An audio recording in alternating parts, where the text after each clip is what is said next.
Hello everyone! As a heads up, this episode has been divided into 2 parts.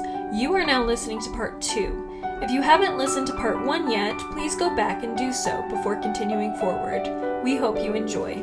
So then, not long, I think still a couple years after they get married, Heathcliff comes back, and he's rich. He's rich! And we never found out how. Nope. We can assume that it was not through good Heathcliff means. charms. Yep, somehow. I'm certain it wasn't through good means. Found a way, some sort of smuggling. If she could have just held out a couple more years. He made it. She would have been fine with whatever it was. So. Yeah, she doesn't care. And he returns with a vengeance as well. So yeah, the man has one thing on his mind, and it starts with R and ends with Evenge. Evenge.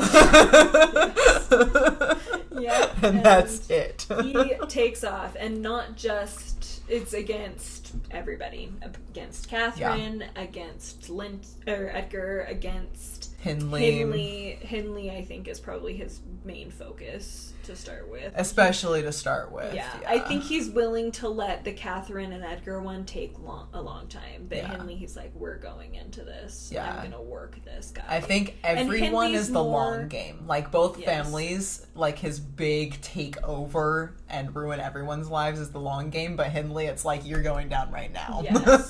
And I think Hindley's in a more vulnerable position, too. Yeah. Like, he knows he can get to him fast because Hindley's wife dies in childbirth, I'm pretty sure. Or maybe just a little bit after giving birth. Yeah. And also, he kind of needs to take over Hindley's position in order to make everything else happen. Yes. So it is kind of sequential. Yes, for sure. He's very much thought it out. Yeah. I mean, we're seeing it all from Nellie's perspective, so it's a very biased view. So we don't know exactly what's going through Heathcliff's mind, but with everything that happens, you kind of get the feeling like he put some thought into this. I don't think he could have, once you get more into if you don't know about what his revenge plot is, as you get more into it, I don't think you could enact something like that without having every step even with plot Hindley, he enacts it pretty fast, but it still takes time. Right. Like, he's still working. It's still a slow. And then what he does with Isabella, like, no, it's planned. Yeah. It's really planned out. So I think let's focus on how he treats Hindley and Hareton. So Hareton's Hindley's son, who he does not treat very well, because I think it's kind of a case of Hindley blaming Hareton for his wife's death. Yeah, I would argue yes. And cycle of abuse. Yes. Hindley was not treated well by his father, and he doesn't really know anything else. Yeah, he doesn't treat his son very well, and then Heathcliff comes in and makes it even worse. So it becomes... So part of Heathcliff's plan, you figure out as you watch, is to gain Hareton's trust, but also tear him down. And his part of his revenge against Hindley, it's to make Hareton base, to make him like as low as Hindley made Heathcliff. Yes. Or lower. Yes, or lower, yeah. Yeah. And so... But does it in a way so that Hareton loves him more than he loves his own dad. Yes. Like, very manipulative, terrible. It's really awful. Psychologically abusive. No, like Hareton, honestly, if there's a victim in this novel, it's Hareton. Hands down. Yeah, and the hero, actually, really. I would consider Hareton the victim and the hero of this novel, which we'll get to later. Yes, yeah, Hareton, man, he really doesn't seem like that relevant of a character through a lot of it, to be honest. He's kind of there in this sad part of the revenge plot, but then you're like, wait a second. Like, this guy. You think, he's being the worst treated, and then he's the one who redeems rises himself. the pious. Getting ahead. Okay, I'm too excited. So, I love it. I love it. We'll definitely continue to talk about Hareton, but his other part of Hindley, torturing Hindley, he basically wants to take everything away from Hindley. Yeah. Everything. And Hindley's a drunk, so it's not actually that hard. Yes. Hindley's a drunk, but Heathcliff encourages that. Yeah. So he kind of encourages the addiction to become more all-encompassing. Right. And then he also encourages gambling addiction to be worse and manipulates, he probably cheats. So then Hindley gets in financial trouble, and so then Heathcliff, with his wealth, is able to buy Wuthering Heights, and now he's the master of the house. Yeah, he's the master of the house. He's taken all of Hindley's money as well. Like, the money that Heathcliff has is partially what Hindley had that he gambled away to Heathcliff, and then winning over Hareton. There's this wonderful scene that I think is one of the best moments of seeing that Heathcliff has a tiny bit of a heart. Yes. The tiniest bit. Yes, I love that moment. It's not amazing, but basically Hindley's about to murder his own son. He holds Hareton, who's a toddler at the time, over the banister and is going to drop him. He's drunk and he's going to drop him. Nellie's not in a position to catch the kid, and so Hindley actually does drop him, and Heathcliff is there and catches him. And it's this moment where Nellie talks about seeing this look on Heathcliff's face, like he's disgusted with himself for allowing himself to do that. Like, he could have let Hindley murder his own son, right, and that would have torn him apart. Yeah. And so he could have allowed that to happen, and it would have been enough for his revenge, and then he wouldn't have had to deal with this kid. Right. But he saved his life. And it's this moment where Heathcliff is like, I can't believe I let myself. It's like he's disgusted by his own humanity. Yep. He's like, what? I have human inside of me. Yes. I have a heart. I have sympathy and compassion for this innocent life. So fascinating. So fascinating. But like, we as the reader are like, and Nellie even is like, oh my gosh, he did. Like, he was disgusted by it, but he did it. He did it. And he actually had some part of him that cared about it. And I think we see that a little bit more towards the end, too. Right. Like, it's this weird, like, he has this whole revenge plot involving Hareton, but by the end, he kind of loves Hareton. Yeah, I think he does accidentally. He's kind of, and I think that might be part of what makes the revenge die, is he's like, I don't... And the cycle of abuse, because I think he kind of has that, like, part of him is sympathetic, because he's like, I did to him what was done to me, and worse. Right. And but he's come to, like, care about Hareton as well, and so he feels bad. Yeah. He actually feels bad about it. Yeah.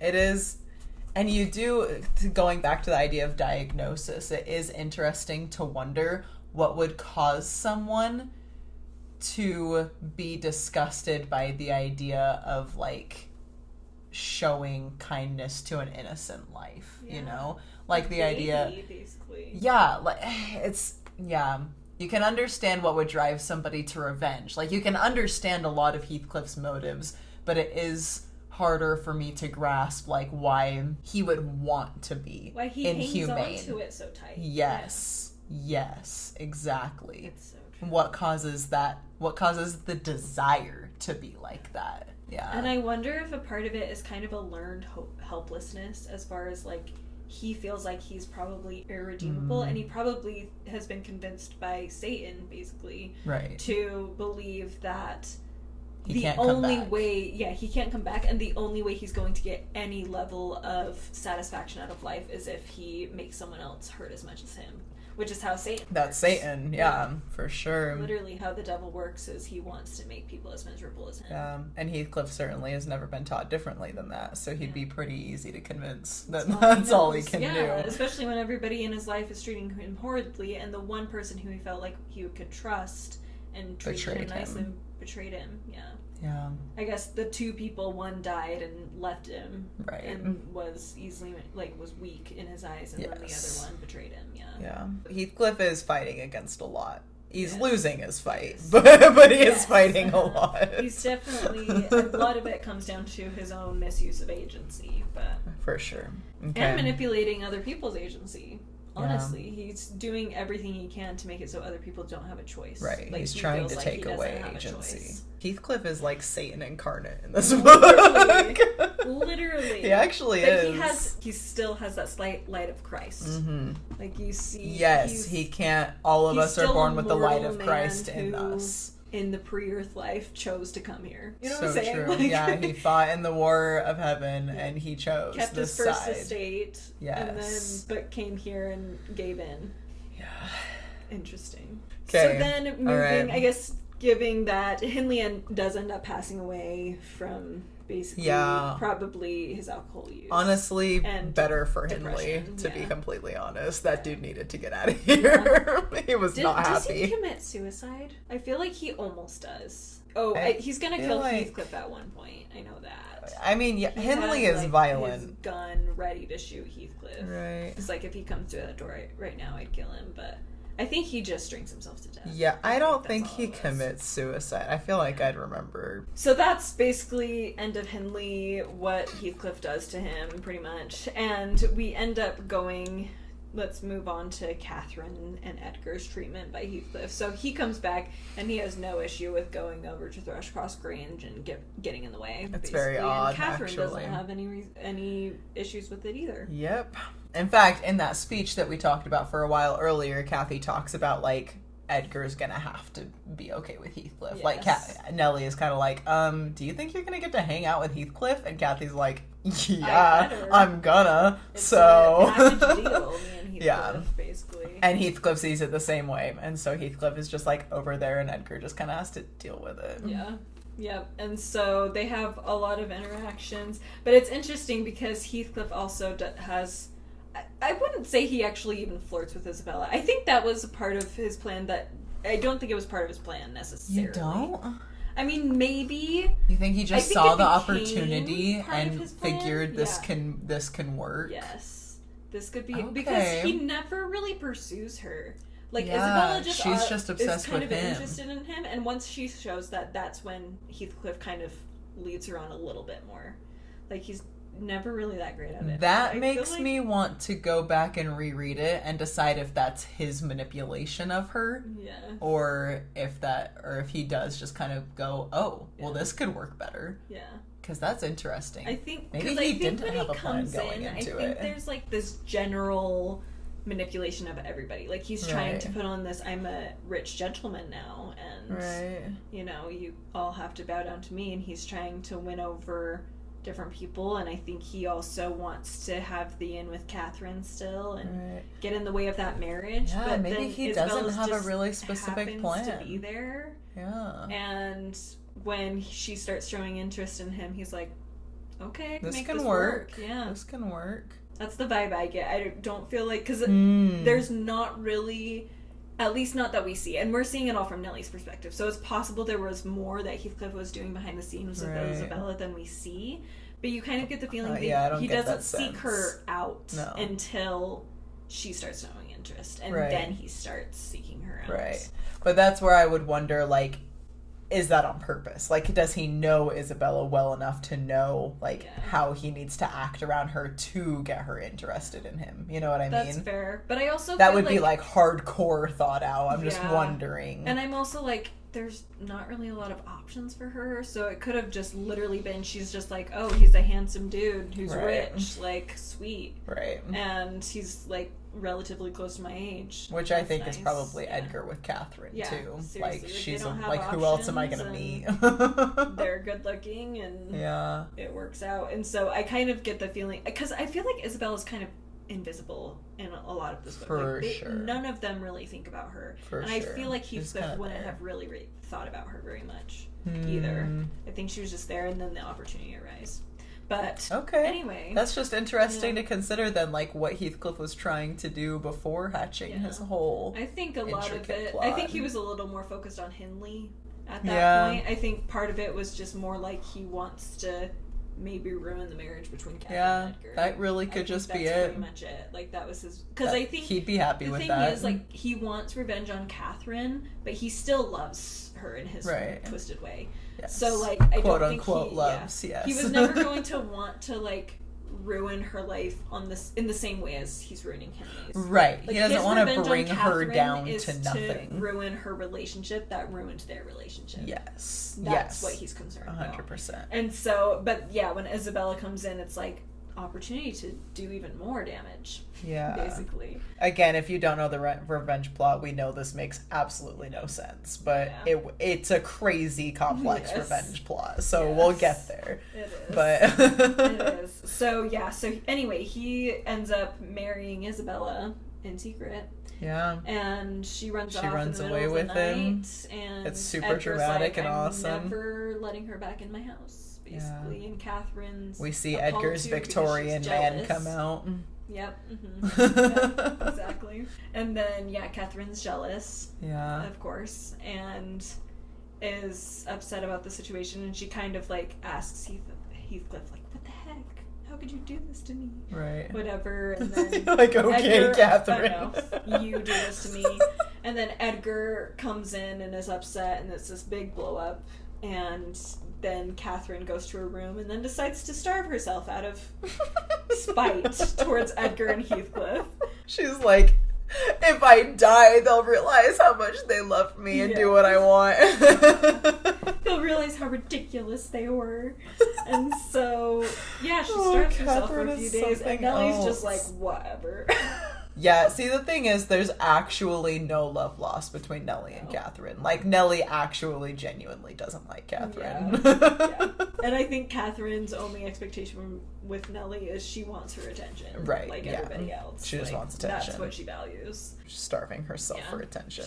And when we say starving herself, we mean starving herself. Yeah, she's literally not eating or drinking anything. She won't eat or drink. She's trying to die on them. Yes. She's trying to make herself sick.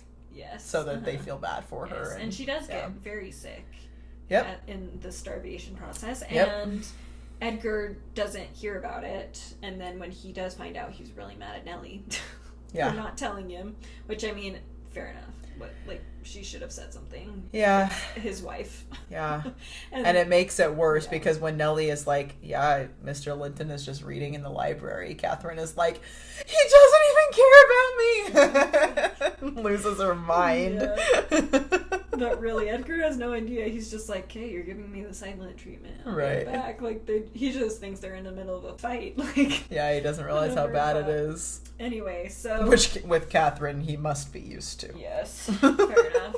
Especially since Heathcliff has come back. So then, in the midst of this, Isabella actually comes back to the Thrushcross Grange and tells Nellie she's run away from Heathcliff. She's realized how awful he is.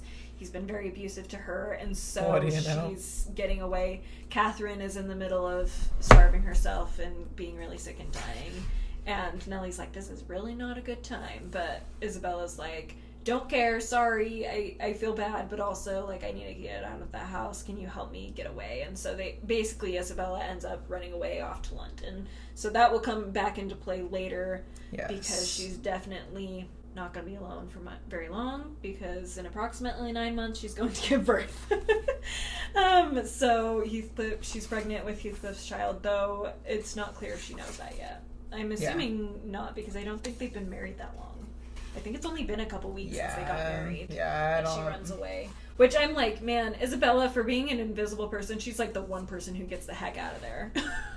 Yeah. Like, she's the one who, like oh, he's actually abusive. Bye. Yeah. So good for her. And, like, is willing as a woman in Victorian society to go try to figure something out because she knows it would be better than what they're dealing with. That's intense. Yeah. Intense, and who knows what she ends up doing. We don't know. You can imagine, probably, her going to London as a single woman with a child. Anyway, so then Nellie ends up going back upstairs, and we have another romantic scene between... Romantic. Quote-unquote romantic. Well, romantic. None of this is love or romantic. Yeah. Where... A very passionate scene, I should say, between Catherine and Now Heathcliff. the passion is there. Yes. So basically, they kind of just yell at each other of being like, how could you do this to me, basically? And that's their way of expressing love. They're both betraying each other, and they're both upset, and they're like, please. And, Heathcliff has a fabulous line. It took me forever to find this, which I would have cut out, but anyway, basically, they have this very passionate fight discussion, like I said, and Heathcliff ends up approaching her and has this quote. He says, "You teach me how cruel you've been, cruel and false. Why did you despise me? Why did you betray your own heart, Cathy? I have not one word of comfort. You deserve this. You have killed yourself. Yes, you may kiss me and cry and wring out my kisses and tears. They'll blight you. They'll damn you. You loved me. Then what right had you to leave me? What right, answer me, for the poor fancy you felt for Linton? Because misery and degradation and death and nothing that God or Satan could inflict would have parted us. You or your own will did it. I have not broken your heart. You have broken it. And in breaking it, you have broken mine. So much the worse for me that I am strong. Do I want to live? what kind of living will it be when you, oh heavens, would you like to live with your soul in the grave? Which goes back to her saying, whatever our souls are made of, his and mine are the same, where he's like, would you like to live with your soul in the grave? Yeah. And because he's talking about, I'm going to live through this, I'm stronger than you, and so I'm going to make it, but you're going to be dead, and so it will basically be like living with half myself dead. So yes, very passionate. They end up kissing, and kind of awkward for Nellie. And then Edgar comes back and finds them because they won't leave each other. And Nellie is like, Edgar's coming, you gotta go. And Kathy's like, don't go. And Heathcliff is like, I can't go. Yeah, sorry. And then they have this interaction where, I can't remember, I feel like Edgar's just kind of like, okay, but like, you need to go now. And so he does leave, and then we get to the next chapter, which is quite a transition that I think Cariana would like to This is my favorite. This is my favorite chapter. Not actually. It's just probably the best chapter. Oh my gosh. I love the drama so much. Tori has seen me slam this book around in my face so many times because I'm like, but anyway, yeah, so I was telling Tori, I have such a vivid memory of the first time I read this chapter. It's the second chapter of like volume 2 of the book. And so you have all of this impassioned speaking and Catherine starving herself and all of this stuff going on, and it's like crazy. And then it starts, about 12 o'clock that night was born the Catherine you saw at Wuthering Heights, a puny 7-month child. And 2 hours after, the mother died, having never recovered sufficient consciousness to miss Heathcliff or know Edgar. Period.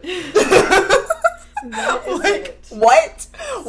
So Catherine's been pregnant this whole time, starving herself while she's pregnant, and then, like, died after giving birth. Yeah. You didn't even know, and now, like, Kathy Linton is here, and Catherine Earnshaw Linton, whatever, is gone. Bam. Yes. It's so... I was like, so are you kidding me? Victorian, I would say.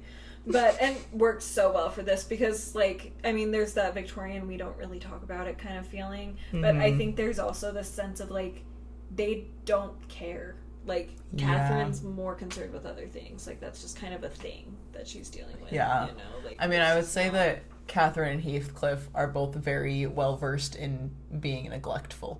Yes, even when she's pregnant, she doesn't, like, that's not on her mind at all. Yeah. Obviously, we're in Nellie's perspective, but I think even Nellie kind of has a little bit of that neglect. Like, she's willing to kind of ignore things at times. Like, it's not like she really paid that much attention to Catherine and Heathcliff either. So then Nellie, after Catherine has passed away, ends up going to tell Heathcliff that she has officially passed away, and Heathcliff's just been standing outside leaning against a tree all night, just basically waiting. And he has this wonderful bit of dialogue again, and I'm going to have Cariana read it because I can't speak tonight, apparently. So we'll let her do that. All right, he says, "May she wake in torment," he cried with frightful vehemence, stamping his foot and groaning in a sudden paroxysm of ungovernable passion. "Why, she's a liar to the end. Where is she? Not there, not in heaven, not perished. Where? Oh, you said you cared nothing for my sufferings, and I pray one prayer, I repeat it till my tongue stiffens. Catherine Earnshaw, may you not rest as long as I am living. You said I killed you. Haunt me then. The murdered do haunt their murderers. I believe, I know that ghosts have wandered on earth. Be with me always. Take any form, drive me mad. Only do not leave me in this abyss where I cannot find you. It is unutterable. I cannot live without my life. I cannot live without my soul." So dramatic. All the way through. We love it so much. Again, very unhealthy, and just people who are just tortured. And now Edgar, who is a very meek and quiet person in amongst all these violent people, ends up alone as well. But he has this daughter, and he basically tries to start anew. And this is where we see a lot more of the redemption start to come in. I would say, where we see Edgar, like, we talked about this earlier, Cariana and I did, about how Edgar kind of, I would say Edgar forgives Heathcliff in a way. Like, I would say it's a case of forgiving, but also knowing that there's someone who's too dangerous to be around. For like sure. You're like, I'm willing to move on and not let it like ruin my whole life. Like he's just more concerned about the loss of his wife than he is about Heathcliff. Right. Like even like I said, when he finds Heathcliff with his wife in her dying moments, basically he kind of like, he's upset, but he kind of is just like, just leave. He's like, my wife is dying. Yeah, just get out of here. Like he doesn't take the time to have a big fight about it when he could have. And so you get the feeling that he's willing to just move on. It's like this forgiveness of like, you have done terrible things and I don't really understand you, but like I'm not gonna let that take over my mind. Yeah. And I'm not gonna seek revenge the way you have. Yeah. And so he doesn't, like, he just raises Kathy away from everything, which is probably not the best way to handle things. He's imperfect. Yes, I mean, definitely. you cannot claim Yes. Edgar is a perfect individual. He is very flawed. And even, I mean, Nellie says if you don't know, they differentiate by calling young Catherine Kathy and older Catherine Catherine. So when Catherine dies and Kathy is born, Nellie refers to Kathy as an orphan because of Edgar's grieving, because he just is so wrapped up in Catherine. And she has an interesting line where she says she noticed how much selfishness there is even in a love like Mr. Linton's when he so regretted Catherine's blessed release. It's kind of interesting. It's almost like a comparison to Heathcliff, you know, where it's like Nellie sees Catherine as a really tortured soul who is better off released from this life.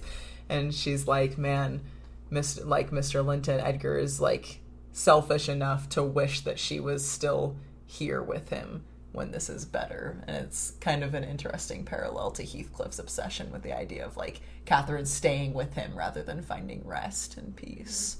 Yeah, absolutely. That just kind of hit me seeing that line. But anyway, going back to like, yeah, Edgar is, I think he has more love. He has love in his heart rather than hatred. He was raised with love rather than hatred. And it shows as he's able to forgive and move on and just focus on that love and that goodness rather than the pain and the violence. Yeah. His story is really interesting because so in October 2022, there's this really wonderful talk that I think I've referenced in a podcast episode before, Beauty for Ashes by Sister Kristen Emily. And I think this was a really good one to reference in relationship to our conversation about this. But it's mostly about forgiveness and learning how to be able to forgive. She talks about how the Savior will grant you the ability to forgive anyone who has mistreated you in any way. The Lord requires us to forgive for our own good, but he does not ask us to do it without his help, his love, his understanding. And I get the feeling, I mean, it's not like Edgar's religious, but you get the feeling that his sense of love is kind of what he's turning to, which is what Christ is love.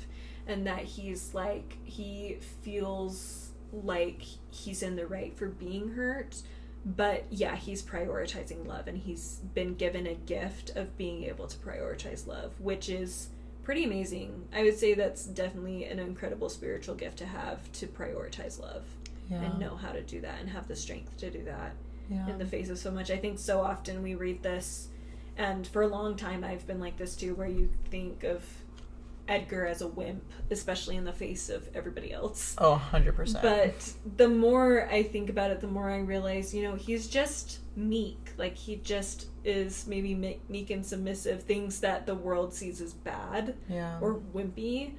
But actually, it shows that he has a greater strength than any of them, because they all give in to their anger. Right. And they just let it consume them, whereas he's able to fight it off enough to be like, you know, there's just more important things to worry about. And, like, he's more concerned about feeling true love for people. Yeah. And maybe we even see that at the beginning, where I mentioned, you know, his parents dying after Catherine gets them sick, right? And I've spent a lot of time thinking about that, like, because it just feels so randomly painful and passed over to me so often, you know, when I'm like, can we stop and kind of focus on this incredibly painful experience that we just move on from? And I've thought a lot about, like, the blame that would be put on Catherine for that, but how it kind of never is, you know?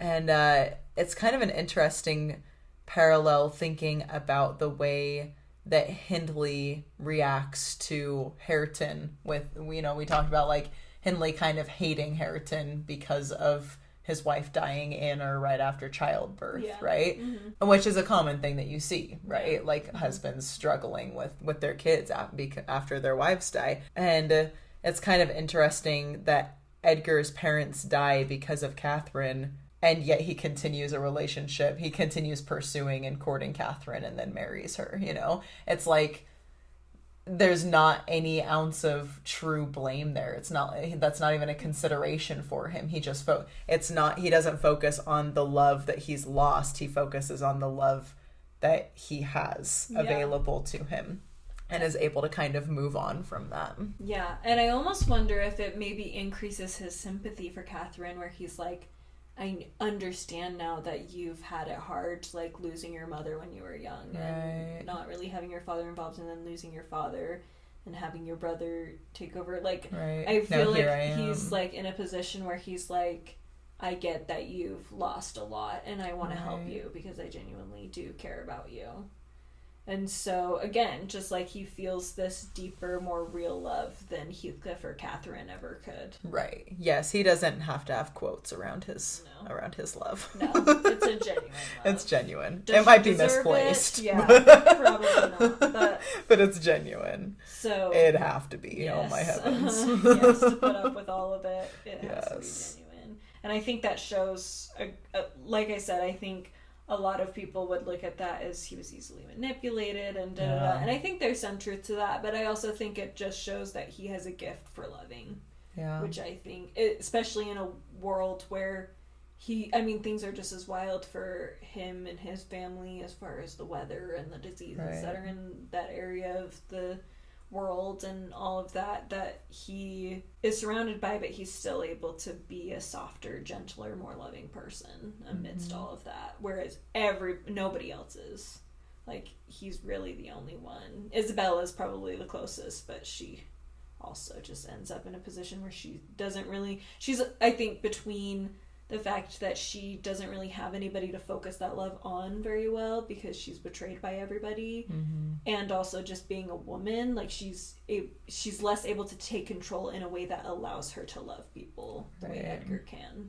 Kathy is raised away from Wuthering Heights, and Heathcliff she's never heard of either, and Nellie just helps her, but eventually she does end up running into Heathcliff while she's running around being a stinker. She runs off and makes Nellie very angry. She definitely has a little bit of her mom in her. Yes, she definitely does. I think she's definitely a mix of her mom and dad when it comes to, like, she can be very manipulative and clever and stuff like her mom, but she also has a greater capacity to love than her mom did. She's definitely more in line with her dad on a lot of that. She has growing up to do that we see, but yeah, she definitely has. She is definitely an annoying preteen. Yes. But I wouldn't say that much worse than any other annoying preteen. Definitely not. So they have this interaction, she's all interested, and she's like appalled that her dad would mistreat her uncle that way. Like, she's like, what? He's my uncle. Like, we should be friends. Like we said, she's naive, and so whereas Edgar has learned, I can forgive and love in a general way from afar, Kathy's like, no, we gotta have like a relationship with them and be close. I don't understand. And it shows that innate goodness too. She has just that light of Christ, that goodness in her that senses the injustice of like not having a relationship with a relation. Yeah, with family. Yes. So Isabella ends up passing away. And so she had a son, like we mentioned earlier, whose name is Linton. And Isabella sends, Linton Heathcliff. So she has her son go to Edgar, obviously, as next of kin. And he's a very sickly young man. And so, which just makes me so curious to understand what Isabella was doing in London. Like, just in a general sense of, like, taking care of this like sickly boy, and you get the sense she was probably overindulgent with him, like her parents were with her. If we're talking about spoiled brats, oh my gosh, Linton is very much a spoiled I actually like reading Linton's reading Linton's dialogues is really probably the hardest part of this book for me, where I'm like, oh my gosh, shut up. And it's so hard because you're like, you want to feel bad for him. He's as much a victim of a lot of this as he's entirely a victim. Yeah. Oh my gosh. But then he continues the cycle of violence. Yes. Just he doesn't fight against it. Abuse. Yes. Yeah. He falls right into it. And he has Heathcliff in him too. He has that natural like cleverness and manipulativeness. Mm-hmm. But then also his mom's like ability to be manipulated. Yeah. And being a spoiled brat. Being a spoiled brat. Yeah. It's like he has the worst of all of the traits. Yes. It's like Kathy is born with the best of Catherine and Edgar. You know, it's like her combo just makes her really strong, you know? She has the goodness of Edgar, but then also like the feistiness of Catherine, but it's always outweighed by like this sense of justice and mercy, you know? She's really, and then Linton just has like the worst of Heathcliff and Isabella, and he's just awful. I can't stand him. But also, he had no chance. Like, he's born chronically ill. Yeah. And then raised in a terrible situation by a mediocre mom at best. Yes. And then... who knows what she was doing to make a living. Right. Yeah. Like, that he was surrounded by. Right. Oh, yeah. You know he was raised horribly. Yeah. The best that she probably could do. Just to add in, like... oh, yeah. No judgment of Isabella. But, like, the best that she could do in her situation, for sure. But still, she made a bad decision. She dealt with the consequences as best she could. Whatever. Yeah. Respect. But, yeah, it definitely wasn't an ideal situation to grow up in. Yeah. No, the kid had no chance, but at the same time we all have our agency, and at the same time it doesn't matter because I can't stand listening to him. Awful. Yeah, so he comes, but Heathcliff is like, well, he's my son, so I should have him, and technically, legally, he should. Yeah. So Edgar ends up sending... it's hard to fight against. Yep, Edgar ends up sending Linton away. They try to hide him at first, right? Yeah. Edgar tries to hide Linton's existence, but Heathcliff finds out. He's Heathcliff. He'll find a way. So he just literally that same night goes and gets him, and Linton's just gone, and Edgar's basically like, sorry Kathy, you're probably never gonna see him again. And Kathy's like, very much doesn't want that. It's his cousin, her cousin. She's like, heck no. And so she ends up sneaking off again to Wuthering Heights. She's so freaking her mom. But there's this interesting, we see the beginning of her relationship with Hareton. Yes. Which makes me so... this is the one thing about her that... it's horrible. Oh, it makes me so angry. It's horrible. She treats him terribly. So bad. She basically finds out that he's also her cousin. And she's like, I am so appalled and disgusted that this creature basically is my cousin. He's not educated. He doesn't know how to read. He speaks terribly. Yeah.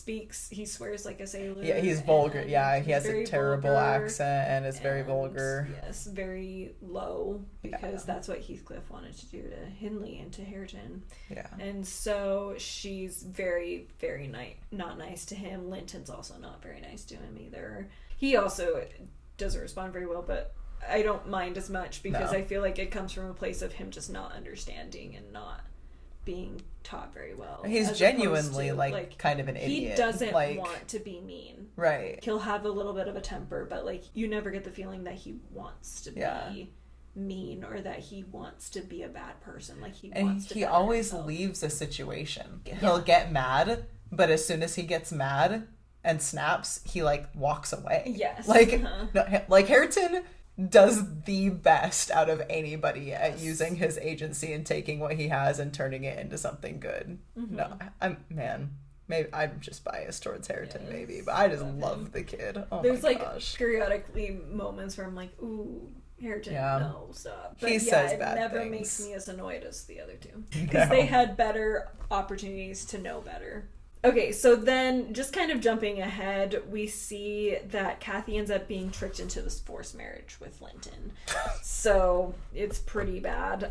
Heathcliff forces Linton to court Kathy, and it comes to this point where you get the feeling Linton probably naturally would have been inclined to Kathy because she's just sweet and will take care of him and stuff.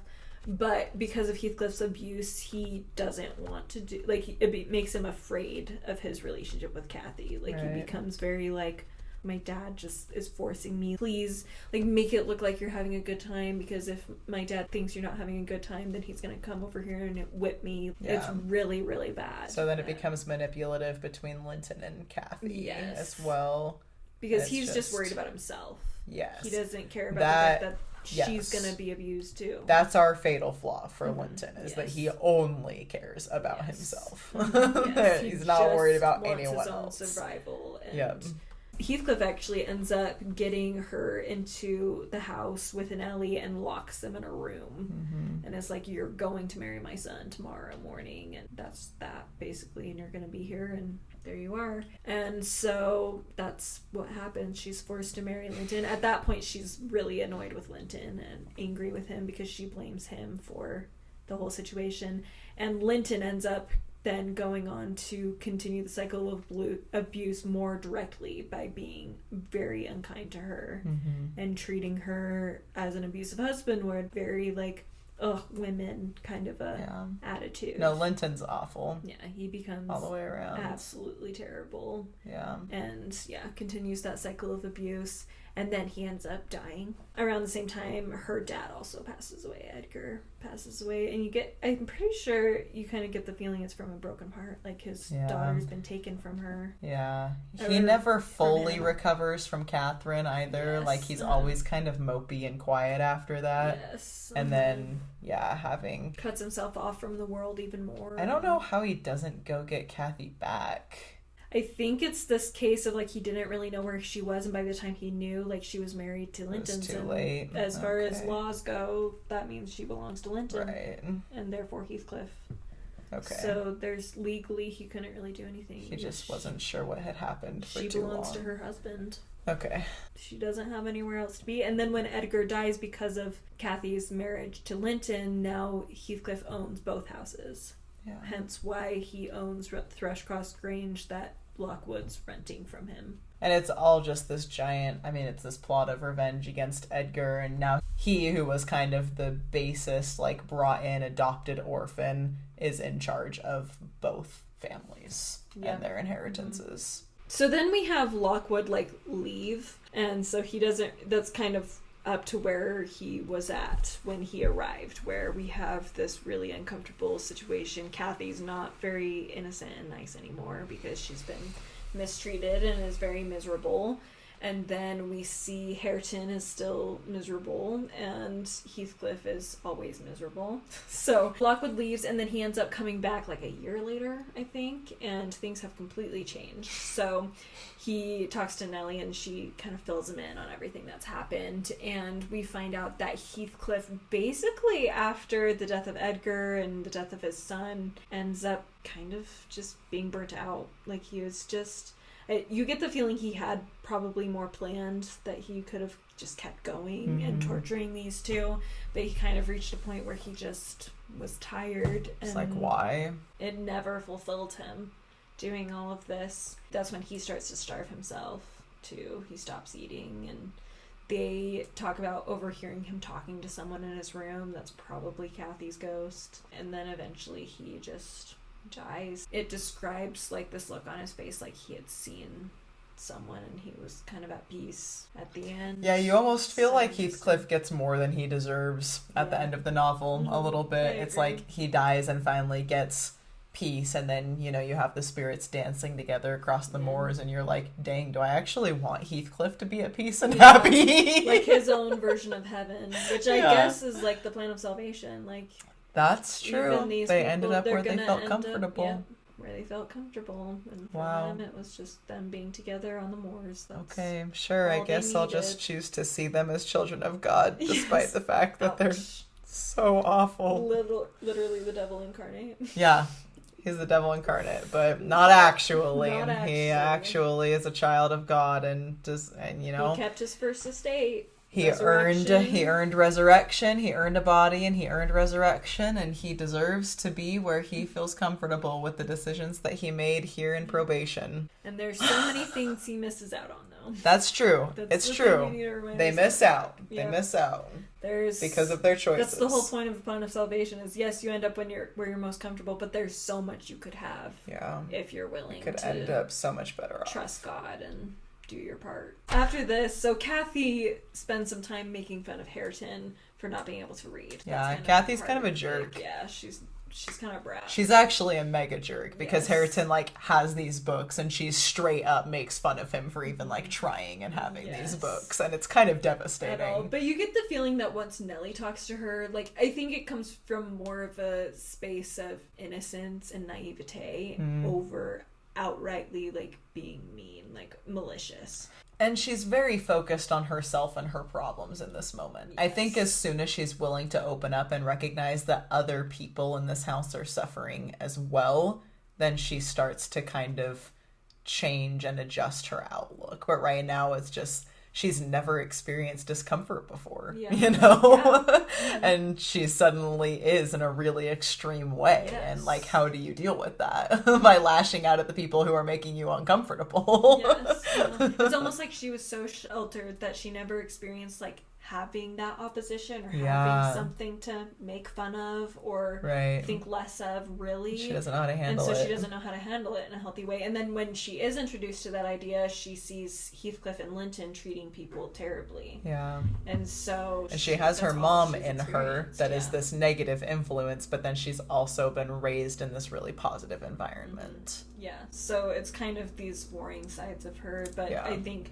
ultimately, especially when Nellie points out, like, it's not fair of you to make fun of him when he hasn't had the opportunities you have. Yeah. And especially, I think, like, once Kathy really gets to know Heathcliff and then... And recognizes like said, his evil. Yeah, and then, like you said, like, opens to other people's problems. Yeah. Other people are suffering, too. I think that's when she's like, oh, yeah, like, I know Heathcliff, and I'm sure Hareton has experienced way worse than I even have. Right. With just looking at him and watching him. And so when Lockwood comes back, he finds her teaching him how to read. So cute. And in a really cute, like, cozy way. Like, they're so cute. They definitely are romantically involved at that point. Like, Hareton's kind of, he's still a little bit rugged, but, like, he's growing out of that and becoming a little more educated and, like, a little more gentlemanly. Because he never wanted to be that way. Yeah. He wants to be a gentleman. He just never had the chance to be. Heathcliff just manipulated everything around him to the point where he didn't even realize what he was missing until Kathy showed up. Right. It's kind of interesting because it's kind of like that when Catherine met Edgar and the Lintons, being like, oh, this is a whole other way of life. And she wants something else, It kind of came full circle, but in a much more healthy and positive way. Yeah, because she's still stuck on Heathcliff, whereas he never appreciates that kind of baser side of things. Well, maybe he has, because he has this, like, admiration and respect for Heathcliff, so maybe he actually has that ability that you've been talking about to love and move on. He has this admiration for Heathcliff, but also recognizes that that's not the way that he wants to act, and so he's able to kind of forgive and move on and just become better without dwelling on this abuse. Yeah, in that same talk, she describes how Christ made a way for us to let go of a vengeful heart. That way is through forgiving, which can be one of the most difficult things we ever have to do, and one of the most divine things we ever experience. On the path of forgiveness, Jesus Christ's atoning power can flow into our lives and begin to heal the deep crevices of the heart and soul. And I think we really see that in Hareton of, like, he allows a more divine love to enter his life. Yeah. And that makes it possible for him to let go of a vengeful heart that has been held on to through generations. For sure. And has created so much pain and suffering. And Kathy's able to do that too. She's able to let in that forgiveness, forgiving of Hareton's behavior towards her as well. And so they're able to have this much more healthy and positive bond that's more focused on improving themselves as opposed to kind of tearing each other down and keeping each other from really becoming who they could. Yeah. No, it's I mean, it really does just come down to that, to just letting the Savior in and just moving on. I mean, it's such a seriously easier said than done thing, you know? Yeah. Like, it's so easy to say, like, let the Savior in and move on, but that's what they have to do. I mean, they have to open their eyes. They have to see other people's problems. They see each other's potential. Yes. Rather than where they're at right now, you know? And their previous generations just couldn't do that as well as them. Even Edgar, like, has a hard time forgiving Isabella, you know, Very for stuck running in the away. past and Very stuck in the past. Even that, not being able to move on from Catherine and focusing less on maybe even putting Kathy at a disadvantage. You know, if she had been warned and understood her history and her heritage, maybe none of it would have ever happened. You know, just this very like looking backwards, whereas Christ is looking forwards, and Kathy and Hareton are somehow literally against all odds, which is what the Savior allows us to do, right? He allows us to overcome all of our circumstances and all of our biases and all of our flaws and problems through his help to, like, miraculously forgive and move on and look forward. Mm-hmm. And I love, too, that it is going back to our healing of families, like, it's not just these two individuals becoming better and healing themselves. They have this little family now. Like, it's them, and then they have Joseph, and they another have servant, Nellie and Zilla. They have people around them who are like, they're bonded together now, and they're able to move forward as a group and all heal together. And honestly, it allows even the previous generations in the next life, they're kind of allowed to heal too. Like, it's not these consequences aren't continuing on forever where they easily could have, and that's because of Christ's ability to allow that to happen and to enable that to happen. I say all the time that, like, they redeemed the houses. That's kind of how I see it a lot. It's like, you have this previous generation that did so many awful things and tore down, like, the legacy of these two families and homes could have been utterly destroyed. But because of the way that they're woven together, and because of the way that Kathy and Hareton come, it's literally an Earnshaw and a Linton. Hareton Earnshaw and Kathy Linton. Like, it's the heirs of Wuthering Heights and Thrushcross Grange. I mean, like, they redeem the whole family. They take two families that destroyed each other and instead just create a new good family. Like, they redeem the whole story and create a more positive future. Now we'll have Earnshaws and Lintons filling both houses that are living happier and better than anybody ever would have expected based on previous actions and experiences. It just goes beyond individual salvation. It's about family exaltation as well. All right, I think we'll wrap up there. There's Wuthering Heights. We love it so much. We've been so excited. So much. It will be very interesting to see how long these episodes of this are when I've edited it down. Right now it's like 2.5 hours. But a lot of that was pausing and eating food and you guys tangenting. And tangenting and things that I'll probably, like, are all over the place and will probably cut down to keep it as concise and direct as possible. I'm sure you can cut out at least half an hour. At least. I'm sure it'll be even more. But, we hope you enjoyed. Thank you so much for watching, listening. Don't forget to subscribe and leave a like or a 5-star review, depending on if you're watching on YouTube or on only 5 stars. We don't want anything else. We don't. Save your 4 stars. We don't need it. Also, follow us on Instagram. Like I mentioned at the beginning, that's where you'll find out anything that goes on. If I have another, like Tori surgeries, a second appendectomy. Just kidding. They didn't get it all and need to go in again. I don't know. If Kariana ends up joining my club of being appendixless. Everyone pray that doesn't happen. No. If I end up with an IV in me, who knows what I'll do. It will be this moment. I jinxed it. Anyway, but yes, anything we'll let you know on there. Plus just upcoming episodes are posted on there and other things. And it's just a good old time. Also, if you're interested in seeing what I'm reading, just in general, you can check out my channel, Good Strong Words, on YouTube. I do have several Victober videos over there, so if you're wanting a little bit of that, you can check that out. As I said, I will try to remember to link Katie's channel down below, so if you're interested in learning more about Victober, you can go to that. And yeah, I think that's all from us, so we hope you are having a wonderful week. Keep remembering to see God in all things, and we will see you next time. Bye! Bye!